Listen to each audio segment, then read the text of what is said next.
Hello guys, and welcome to this week's episode of the Budding Watch Enthusiast. So about a week and a half ago, September 30th, me and the missus went down to Washington, D.C., down to the District Architecture Center to check out the District Time Watch Show. This is a Microbrand showcase, the third annual of this specific show that gathers up a bunch of Microbrand watchmakers, puts them into this one small space, and lets you check them out, a little miniature watch fair. And we really had a fantastic time down there. Got to see tons of great watch brands, got to meet the people behind those brands, got to meet a bunch of fellow watch enthusiasts, and I got to meet a couple of you guys as well. A few viewers came up during the showcase, introduced themselves, and we had a chat a little bit, which I do thank you guys very much for coming up and saying hello. And there's a couple watch brands, some that I was familiar with previously, some that I wasn't, that I wanted to talk about some of their watches that they had in this video today and showcase some of them, because the problem with going to these watch fairs, man, is they tend to put a hurtin' on your wallet or your potential wallet later on down the road, because man, there are some watches that I saw at this show that immediately went to the top of my want list right now, and we're going to talk about a few of them as we go. Before we get into that, couple points of business. First of all, my wristwatch check for today. I'm wearing the Christopher Ward C60 Trident Pro GMT on my wrist today. Before we get into the watches though, I do want to give some thanks out to the folks that were involved with putting this show together, because you guys put together an excellent showcase. First, to Lauren Skirba, who runs the fantastic Time Bum blog, and to Bill McDowell, who runs McDowell Time. Thank you guys for organizing this show. Again, I had a wonderful time and it was a fantastic event. And to Chris Vale at Janus Trading Company for sponsoring the show and putting the event. And so you guys putting the event together, again, it was a fantastic experience, and you guys deserve a lot of credit for that. I also want to give a special thank you to my wife, Mrs. Budding Watch Enthusiast, as it were.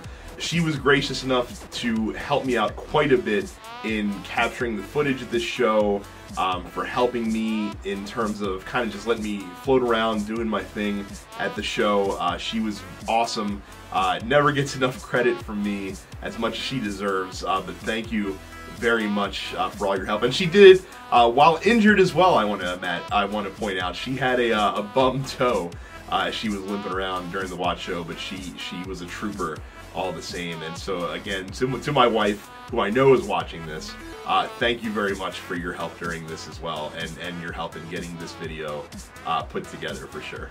So without further ado, let me take you through some of my favorite watches and watch brands that I saw during the District Time Watch Show in DC a couple weeks ago.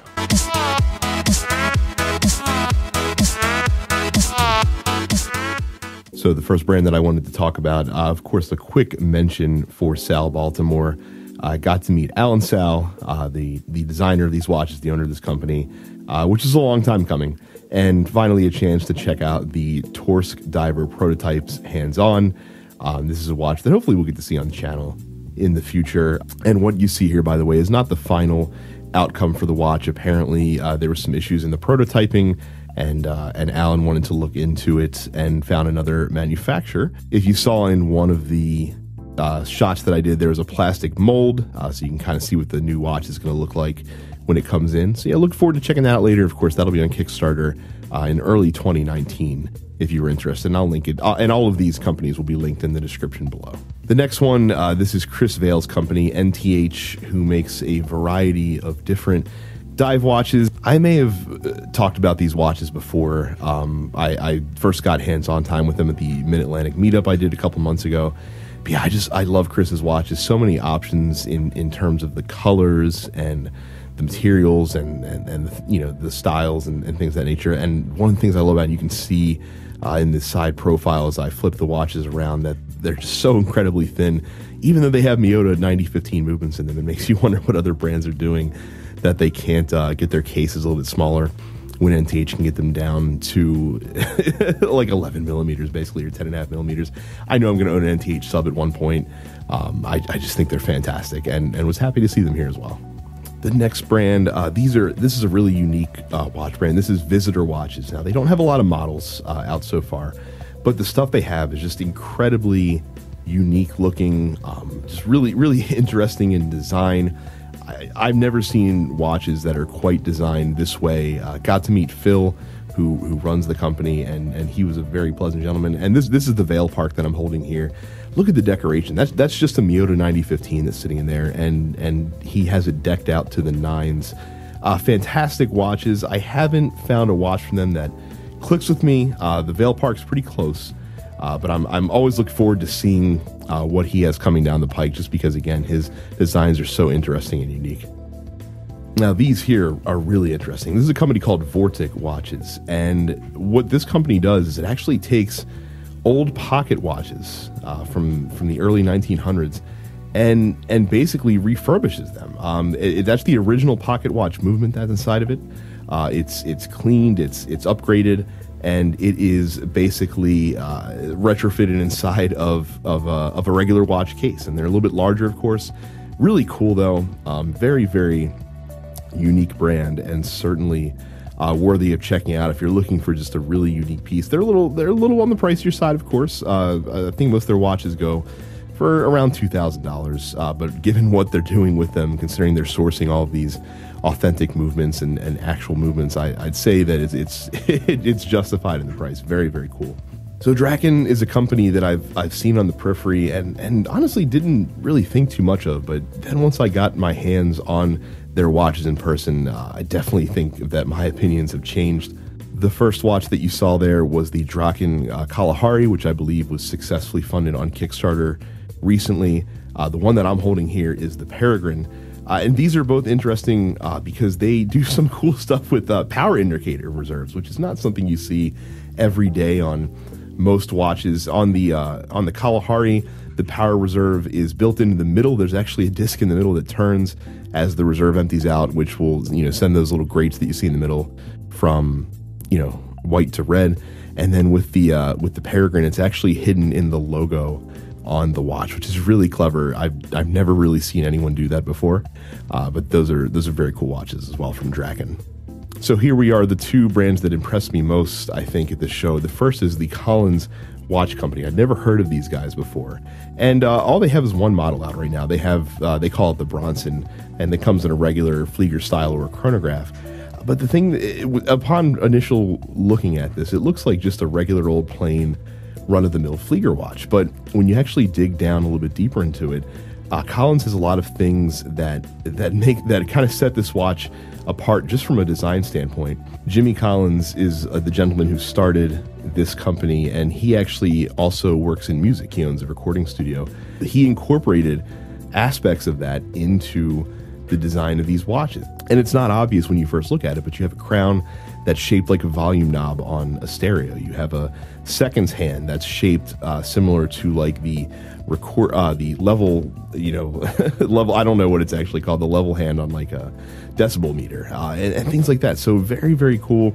I really do like the understated style as well of the watch. It's a very cool looking watch. And the thing I like most about it actually is the price. This Bronson has an NH35 movement in it, which is a fine movement, but a lot of times you see that movement in watches that costs $500 to $600. I think that's too much for that movement, but this one is less than $300 for the Bronson.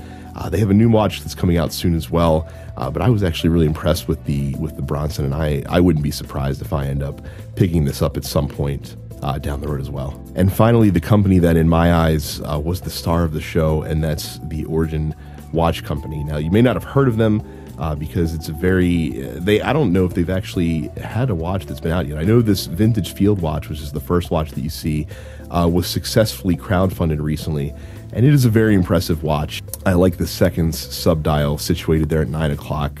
Definitely a little bit different than you see on most watches. But the watch that I loved the most and that really stood out in my mind at this showcase was the new Origin Railway Edition that is coming out soon, currently up for pre-order.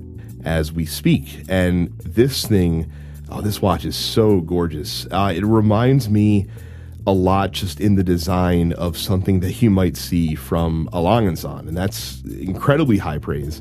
And of course, the quality is not going to be anywhere close to that, but just from the design standpoint, a very old school style rail watch that just looks just fantastically attractive.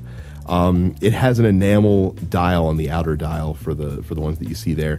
It has blued hands, of course. They're not thermo blued. They're painted. You're not going to get thermo blue at the price range that this watch is. And the thing that's most interesting about it is that they actually give you choice of movement. So if you want an ETA movement inside of it, you can do that. And I think for pre-order, an ETA one will run you around $700. But if you want to save some money, then you can certainly grab it with a Seagull movement instead. It will save you $300 to do it that way. And the Seagull movement is actually very nicely decorated. The movement that's in the watch, that's in the video that I'm showing you, is actually the Seagull movement as well. And you can pre-order that for around $400. So I kept coming back over to the Origin table. Again, I'm just really impressed with this Railway Edition. It comes in a variety of different designs and styles for you as well. I'm going to be keeping a very, very close look at this watch and looking forward to seeing the finished product, because that style of watch is just fantastic to me, and I think it's awesome. And this is a company that I think definitely bears looking at in the future for sure. So that is it. That was my time at the District Time Watch Fair. Again, had a fantastic time down in Washington, D.C. Thank you guys very much for watching. As usual, if you enjoyed this video, found it informative, do me a favor, hit the like button. If you're new to the channel, please hit the subscribe button and ring the bell icon. That way you never miss an episode of the Budding Watch Enthusiast. And of course, follow me on Instagram if you have not yet. Just search out at Budding Watch Enthusiast and you can find me there. Thank you guys very much for watching this video. I will see you the next time.